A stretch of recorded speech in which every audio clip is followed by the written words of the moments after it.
hian program pun otak mai kan dona kan salai te don tak te pandi kami tu motor ni le no te ini nanti tura sungkat le ranten buat saja cengka Katianin minum kuya, boy ini limon ane.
Wenya indina tiburbana kan tak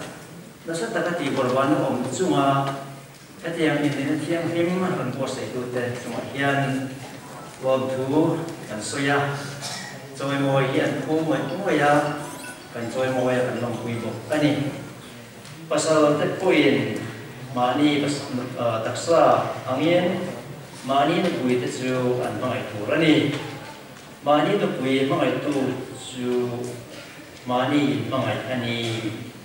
kan pasal tadi mo yang tahu yang kan kita kan mangai tu rani su sebab boleh lagi ko dan su ni ya su yang am taka ini na kan mo pun nak kan su ni cuan Akhirnya doa sungguh ahikan din kita tani oleh penyajian cuti yang amal sungguh din tujuan awal dari doa ini lepas dari kecil anaking skopeta tunahian mula lalu kami awal dari doa ini nukui tuhian tungepe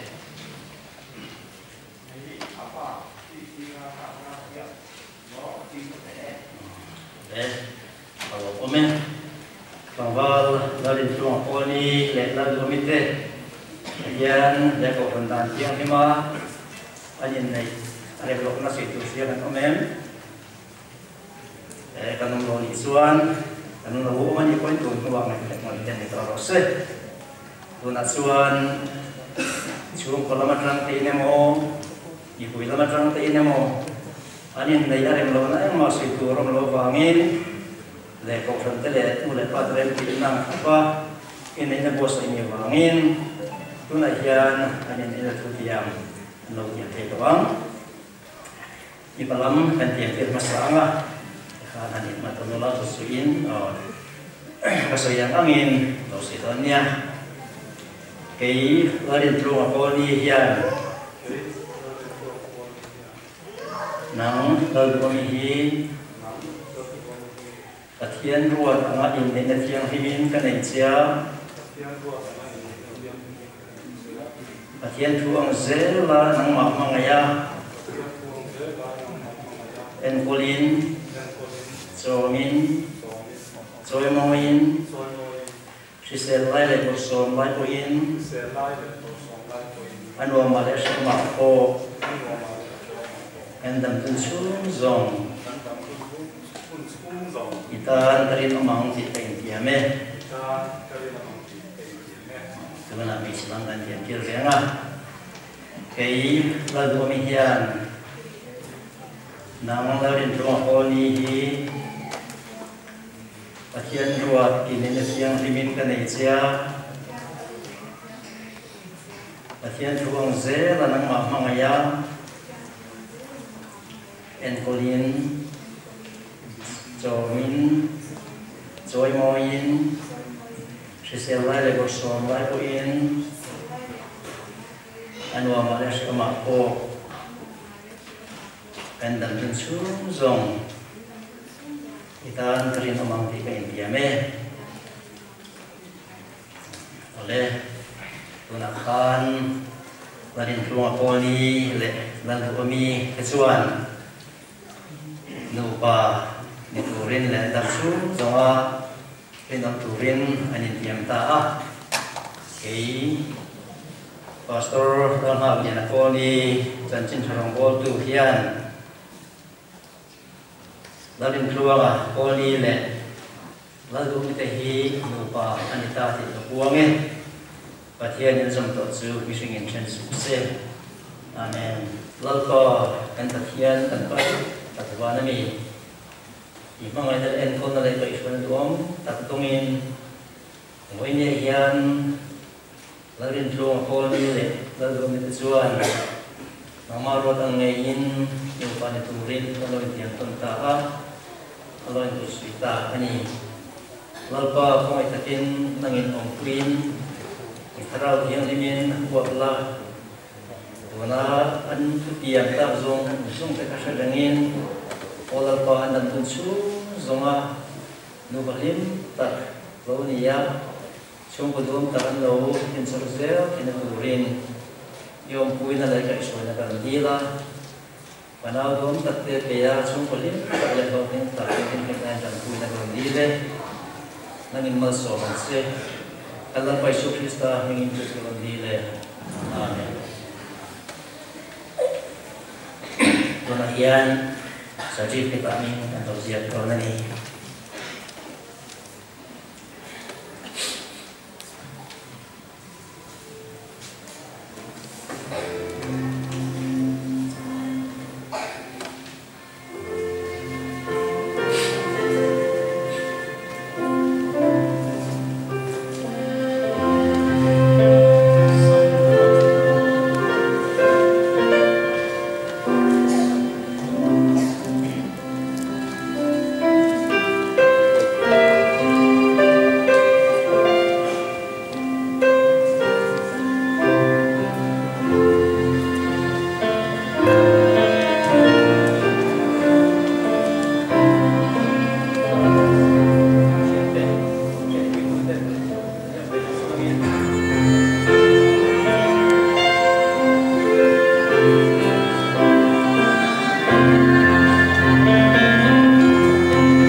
certificate kain pan ala certificate kan sia choknge Seventh-day Adventist Church Mizo Conference in this certificate larin truma polni hian larin truma polni sanok lani lama polni le lalu kami Totoro bisira kabza tehi Mizo Seventh-day Adventist Christian in Nigeria limin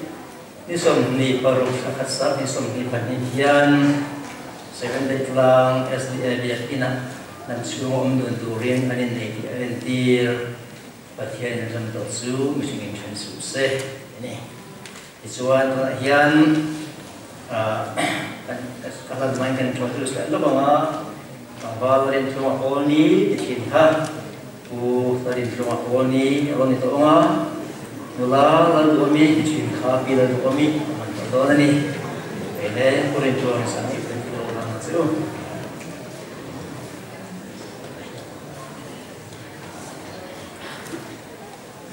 dan program sudah dilakukan penasuhan usai turin dengan kui teh dan ini teh bersama.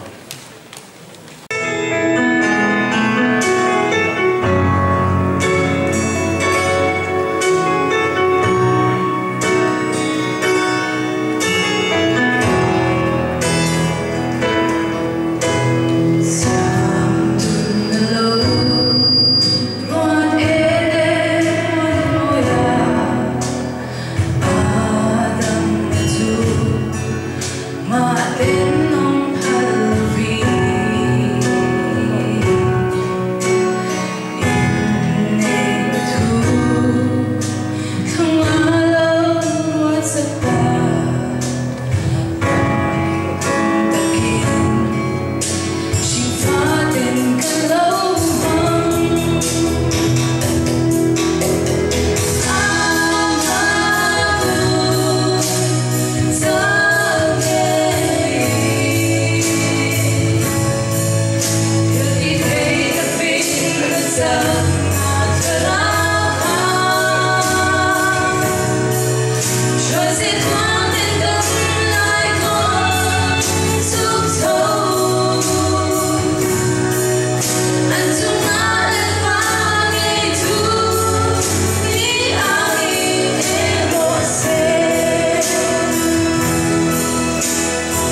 mi pa le pe chia in ai ta kiri kan han berema kan remruat na te lalpai kan pathiani to jinna dom tak wei nyam dira pathian cuma kan soi non da ni wei ni a hian rom soi mai lo chu kan soi tu vak kan nei la ba kun har sa tak kun kan bo ro kan khrebeka social distancing and dia CAB and dia kara ni semua ai tam kun thong thalo ti kara ken ro tha chu le thak le wo in kan pa te in nei na in nei ni ya ni tro du ra ti zong in lo ma thong ma hian tin lung takin in chunga wa tu ka an sai tak me wani Januari ni somthi paru santi le somthi pati nilai ni hian kan fate in nei na kun ni ma chen na tanga kan lo si le kan lo ma le kan lo chen te ki in kai shoi tu pathian chunga asaberin lo thu kan suya in UBC ra ta za ba te chung kwa inan fanu kan fapa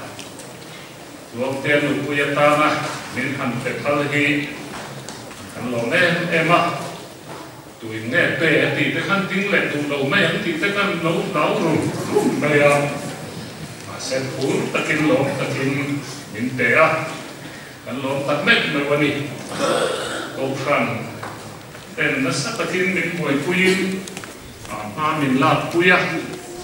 crisis management te poi nu takin min ai tu puya program tetap kerana kita turin ketika ini program cuma dan lomé kami di nak saya koka insung kadai nate venue kami te in second exam dalam kami te kosong sangat kami te poin lokal in lokal te poin tuna ini losi dalam di kokan koka cuma dan lomen emokari ka kan seri boka nizavai cuma kan loma un mintan puina lo tu bisai puyula patian hena ko tim kemi su ko min lo tong tai pui ze bok tu rin kan so min kan ren bok joni nizavai cuma kan lome Organizzazione di Lava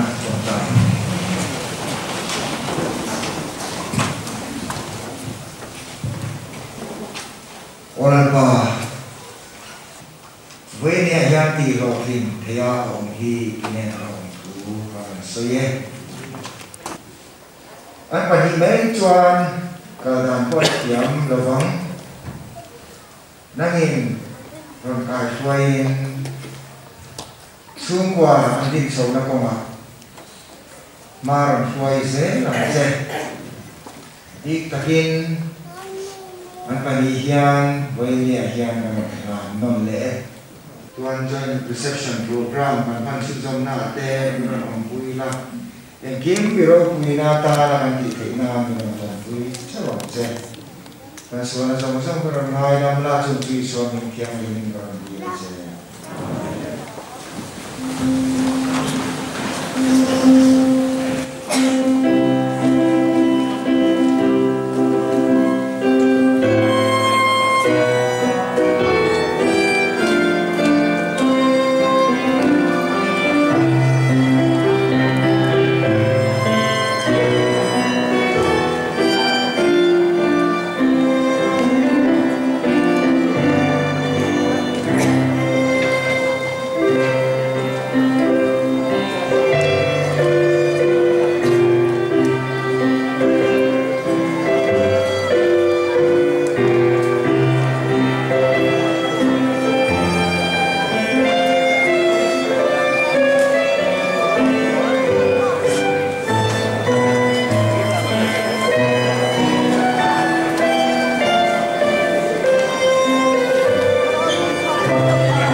hey an cake cut hi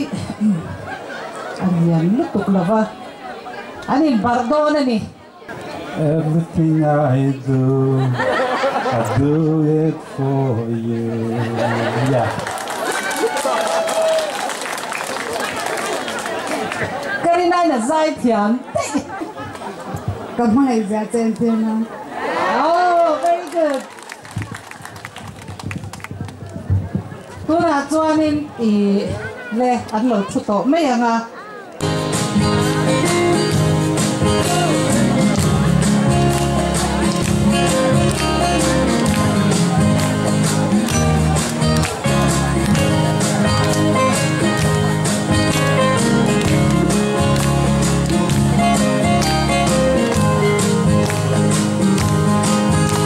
Amit mayang mo'y sugkalam aron lena Katuan na hunatang zong imo'y luhane Anu'y mo'y leaka minhalaw ase Katan zong o boyte imo'y luhane Kabing visit na nga kasuom le lo Kasay bitok na nga kapumot lo Iba sa mo'y le sagmedya ming mo Tatalaw nila kamay te emi Ate daw tayo Tatalaw nila kamay te emi Ang sutarang sa'yo ko dyan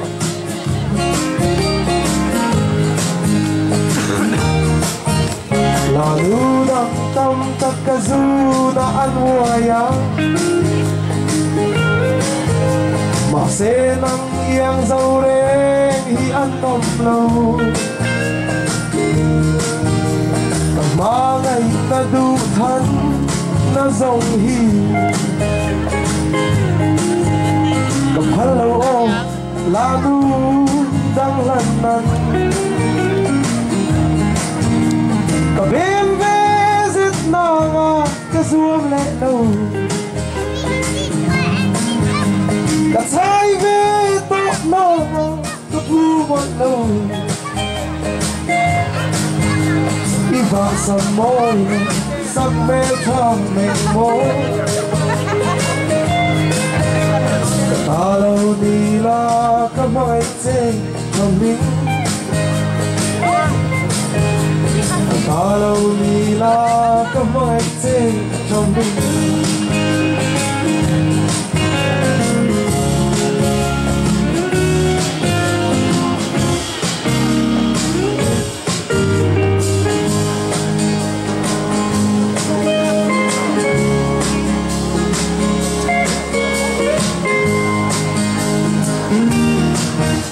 Laludang tamtak kazunaan waya Base ng iyang zaureng hianom lo Kamangay na duthan na zonghi Kamhalaw o laludang lanan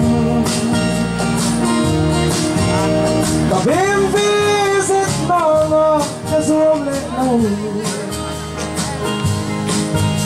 Kasay bitok na nga kasuam lelaw Iba sa mo'y le sagmedya ming mo Katalaw nila kamay te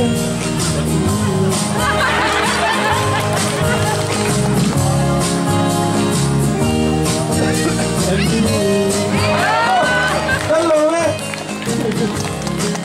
Tolong pilih tuh.